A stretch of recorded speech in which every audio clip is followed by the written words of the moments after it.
Alright everyone, before I begin again, and I do this begrudgingly, please do make sure to share this video cross-platform and leave a like if you can if you're on YouTube.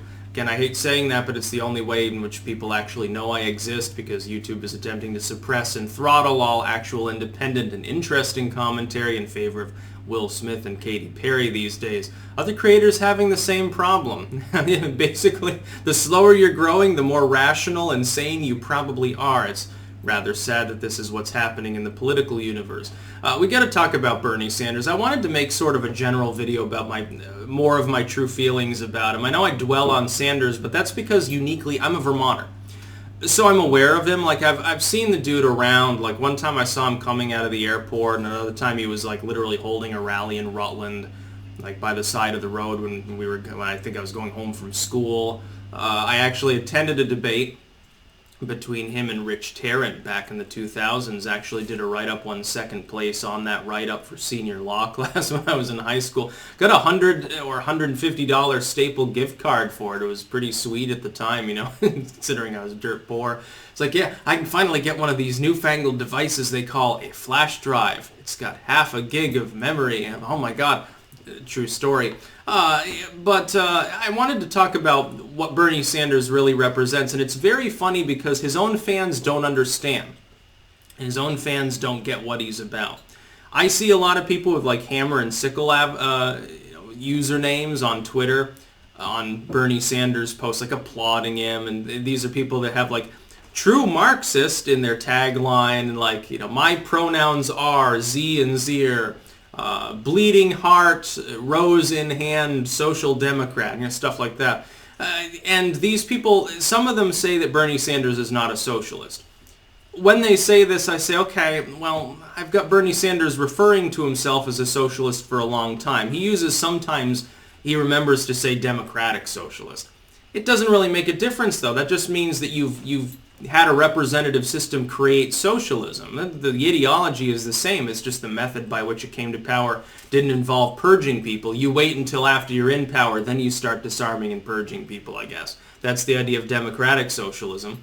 Hell, Venezuela is a representative democracy, or at least it was until 2 days ago when Maduro essentially dissolved the parliament, the legislative body that was there. Now it's not. Now it's just an autocracy, but, you know, the outside looking in, it's funny that Buttigieg was the only person other than Trump that bothered to talk about it. And this is, again, why I say he's the sane man for the job for the Dems, but they've gone off a far-left cliff like lemmings. They think that Bernie Sanders is capable of winning. So they don't even know what he represents. I'll tell you what Bernie Sanders fundamentally represents in two different variants. The idealistic side of him, the side that would do what he wanted to do if he could get his way on everything. Bernie Sanders would usher in total socialism. It would be authoritarian. It would not be democratic socialism, because socialism, by virtue of its centrality, has to be authoritarian. You can't administer a socialistic system without severe centrality. High taxes, a lot of government regulations, bureaucracy and stuff that vampirizes, parasitizes the population's wealth. The collective style ownership. I realize there's a differentiation between the central premise of communism and socialism, but the fallout, the on-the-ground pragmatic effects are roughly the same. There's really no difference. I would argue that there are elements of socialism already in the U.S., and what Bernie Sanders therefore pragmatically represents, not the ideal. The ideal is socialism. The pragmatic effect, though, is really just Jimmy Carter leftism. Bleeding heart, Jimmy Carter welfare leftism. By the way, we've tried this before and it didn't work. Things got better when we started tempering it more, actually.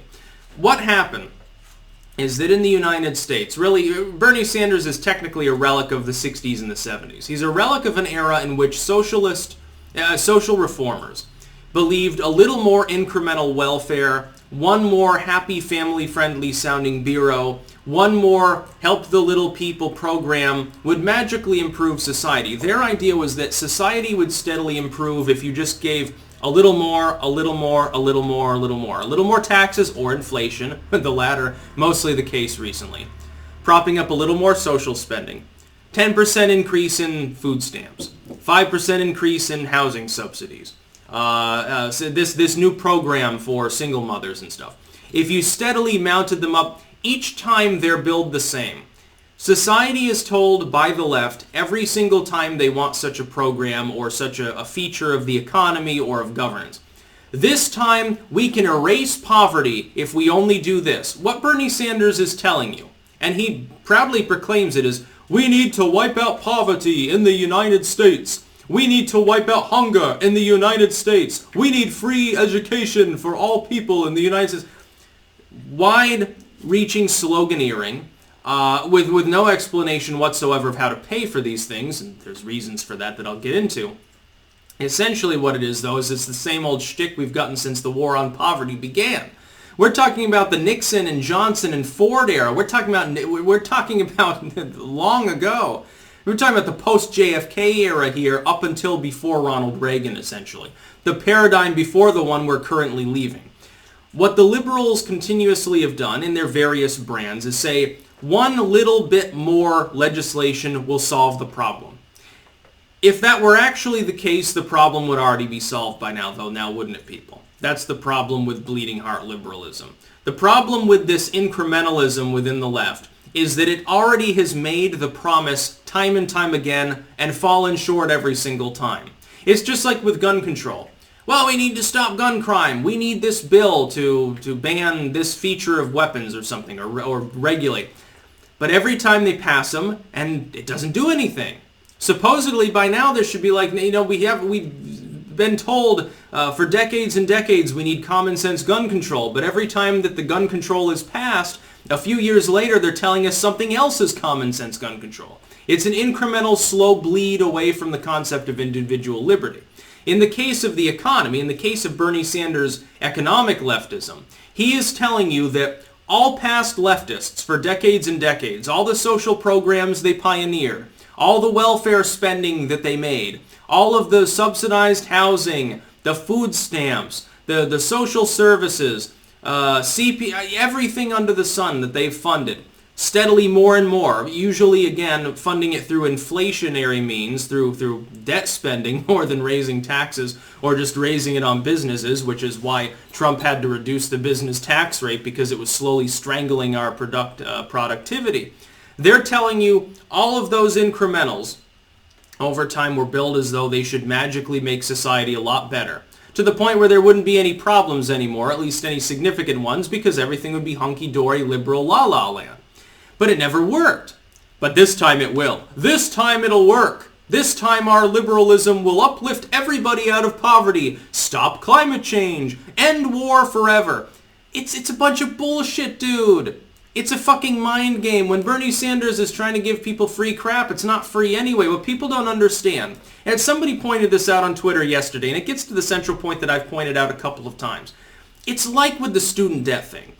Sanders comes out and says, well, I want to eliminate student debt. I don't want anyone to have to pay back their student loans. We're going to get rid of the very concept of student loans, which, by the way, is a terrible idea. Now, it's a terrible idea to get rid of student loans. There are 10,000 ways to deal with the situation that are better.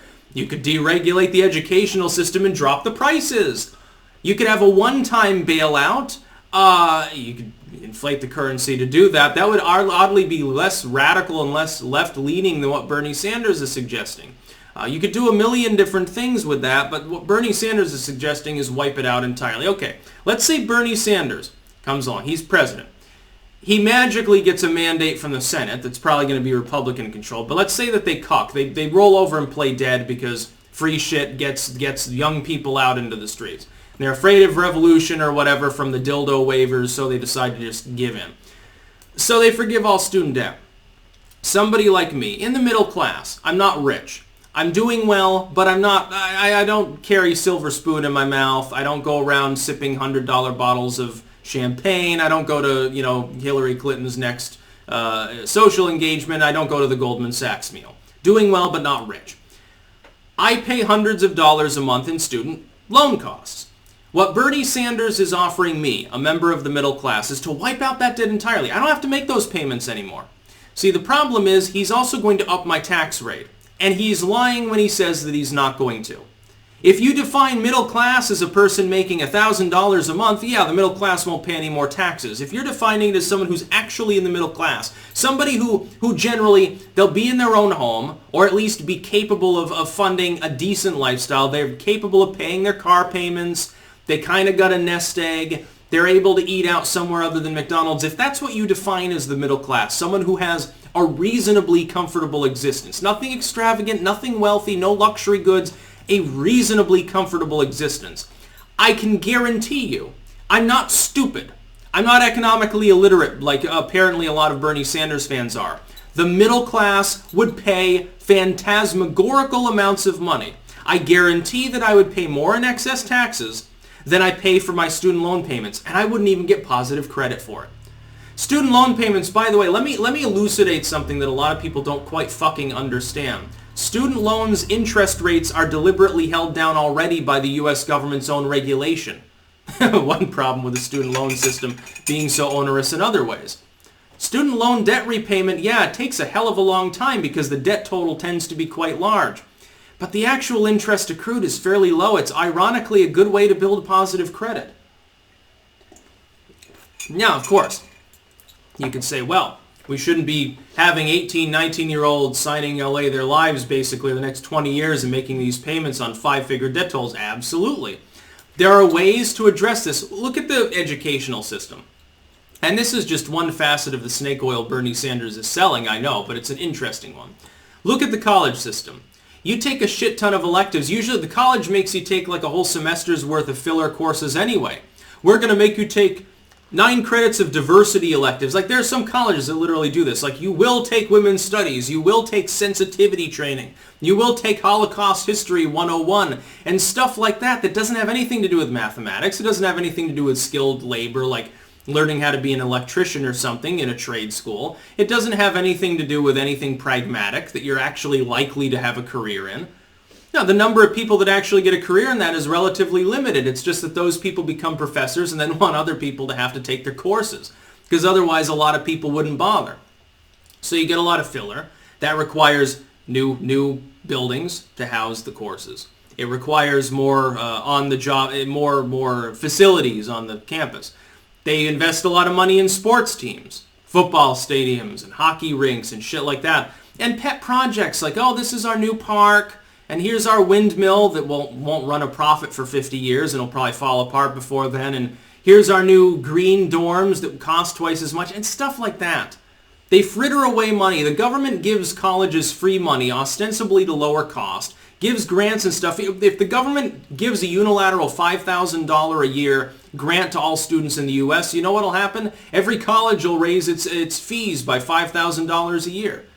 That's what happens. Money with no strings attached given to students for educational edifices that then immediately use that money because they know that they can guarantee that they're going to get it. They know that they'll get the money because, I mean, they're not just going to break down and stop existing, the U.S. educational system. What about healthcare? Bernie Sanders is offering you free shit there too. If I had a dime for every time that I saw someone claim that Bernie Sanders' M4A proposal would cost less than our current healthcare system, which is a total fucking complete utter lie, I would have no money because if Bernie Sanders gets elected, he would tax it all. It's not true. M4A would cost more. You're talking about the difference between private out-of-pocket costs by people who choose to purchase something versus involuntary paying into the system based on how much wealth you have. They're not comparable in any way, shape, or form. I mean, it's not the same kind of spending, number one. Number two, I challenge the notion. I challenge the fuzzy math that you're showing me, where I've got a claim by Sanders, hey, without raising taxes on anyone below the upper middle class, we can fund absolute health care for everyone. And then the other problem is this. Here's the other problem. If you look at the U.S. medical establishment, yes, it can be onerous in the burdensome way in which it's funded. It can be very costly. And there are ways around this. I mean, if you mass deregulated it, it would cost 1/10 of what it does now, and you wouldn't have this problem. If you allowed more competition, drugs and devices and stuff from overseas, if you allowed real competition between states, if you got rid of the pharma monopolies guaranteed by government regulatory systems, the cost would drop. Set that aside, though, for a moment. All of the other socialized healthcare countries that are being compared to the U.S. largely lag behind the U.S. in medical care. That's really what it's about. The United States is a tale of a more capitalistic style medical system. Very, very burdensome, very expensive because of regulation, not because of the capitalistic side. But its medical standards are higher than most of those comparable states. For major procedures, there's a reason people come to the United States for most catastrophic forms of surgery if they can afford it. There's a reason that they come to the United States for things that are more complex than needing a Band-Aid. Socialized healthcare is great if you need a Band-Aid. It's great if you need an asthma inhaler. It's not great if you need lung surgery. It's great if you need a few stitches. It's terrible if you need a leg amputated.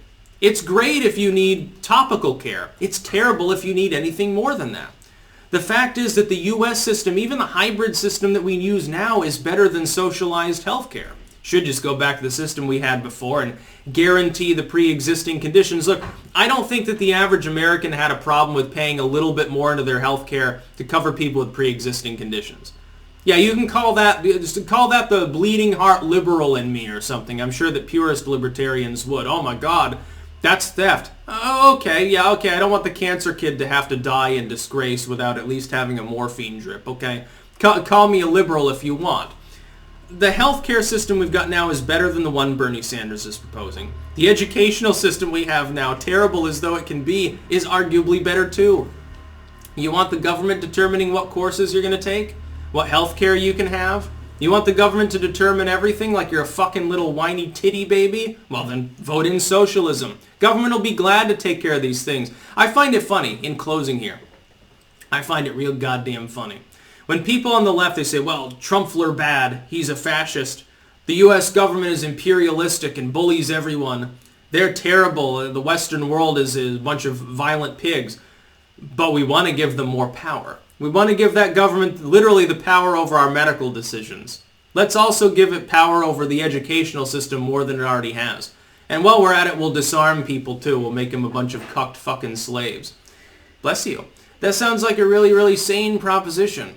It's funny because when the far left says that, they're basically being like traditionalist aspects of the far right, so-called. Like an E. Michael Jones. Oh, the government's run by subversive elements. Let's give them the power to ban things based on moral standards.